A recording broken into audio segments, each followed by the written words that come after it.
कसे आहे सर्वजण? काय झालं सांगू का?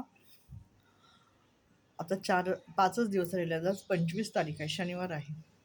आणि 1 तारखेपासून मराठी बोलणं सर्वांना बंधनकारक राहणार आहे. ओके.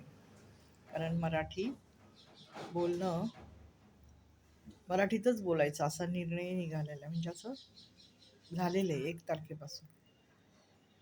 तर मला काय म्हणायचं, मराठी शिकायला काय हरकत आहे? आपल्याला जिथे काम करायचं, जिथे आपल्याला राहायचं, जिथे 4 पैसे मिळतात, तर त्यांनी मराठी शिकावं ना.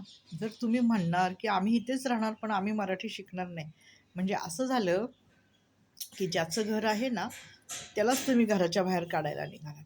म्हणजे खऱ्या मालकालाच तुम्ही घराच्या बाहेर काढून स्वतः दुसरे मालक बनण्याचा प्रयत्न करताय.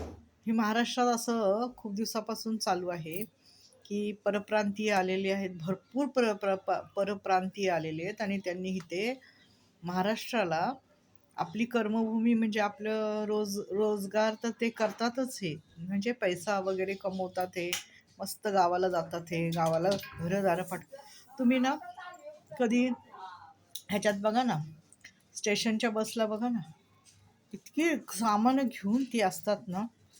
मी जेव्हा जाते ना निगडी हडपसर, निगडी शेवाळवाडी ह्या बसनी जाते ना, तर त्या बाजूची पूर्ण लोक येत असतात MIDCतले, माहिती का, स्टेशनला. कारण का त्यांच्या ट्रेन असतात आणि ते एक दोन जण नसतात, 20-20, 25-25 जण बसलेले असतात, माहिती. आणि एवढं सामान असतं, त्यांच्या बॅगा वगैरे सर्व काही. खूप म्हणजे असे रेटून शेटून ते बसलेले असतात आणि ते बघत नाहीत की हे महिला सीट आहे का, हे कोणाचं सीट आहे. बसतात, बिनधास्त बसतात आणि मग ते स्टेशनला होतात. स्टेशनला ते उतरताना ना इतकी गडबड करतात ना, की ते पाहत नाहीत की छोटा मुलगा आहे का मुलगी आहे का काय आहे.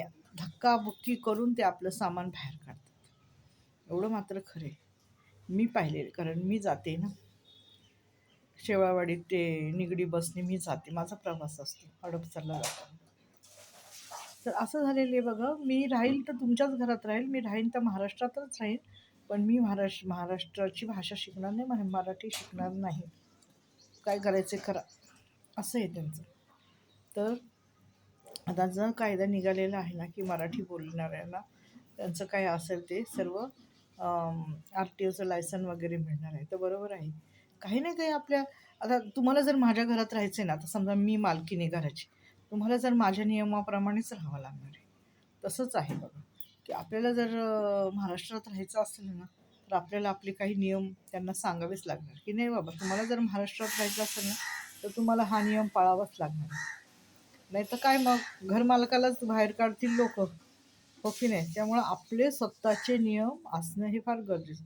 आता माझ्या घरात कुणी राहिलेलं नाही बाबा, इतकं असं असं चालणार नाही, असं असं होणार नाही, इतक्या वाजता यायचं, इतक्या वाजता राहायचं, इतक्या वाजताच तुम्ही म्हणजे भाडं दिलं पाहिजे, हे केलं पाहिजे, ते केलं पाहिजे, शिस्तीत राहिलं पाहिजे, दारू पिलं नाही पाहिजे, अशा भयंकर असतात. तसंच त्यांना सांगायचं, महाराष्ट्र आपला आहे, मराठी माणसाचं आहे, हो की नाही, आणि आपण तो जपला पाहिजे.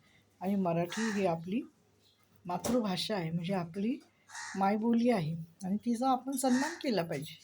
आपण काही कोणाला काय बोलतो का, इथं येऊ नका, कामधंदा करू नका, करा ना, बिनधास्त करा, पण तुम्ही मराठीशी पण तेवढंच चांगलं नातं ठेवा, कारण ती तुमची पण आई आहे आणि तिने तुम्हाला आज सर्व काही दिलेलं आहे, माहिती का.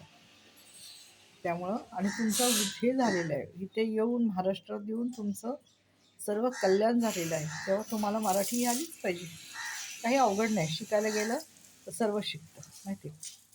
तो एक माणूस म्हणाला, आम्ही बालाजीला गेलो तर ते लोक म्हणतात पो पो, पोच म्हणतात, पो. तर आम्ही पण शिकलो, पो म्हणजे जा, म्हणजे तिथं तशीच बोलतात, तमिळ बोलतात, तर तमिळच शिकलो आम्ही. विचारलं. असंही बघा, शिकायची इच्छा असली ना तर कुठं माणूस कधी काही शिकेल आणि त्यांना शिकवणं हे आपलं काम आहे.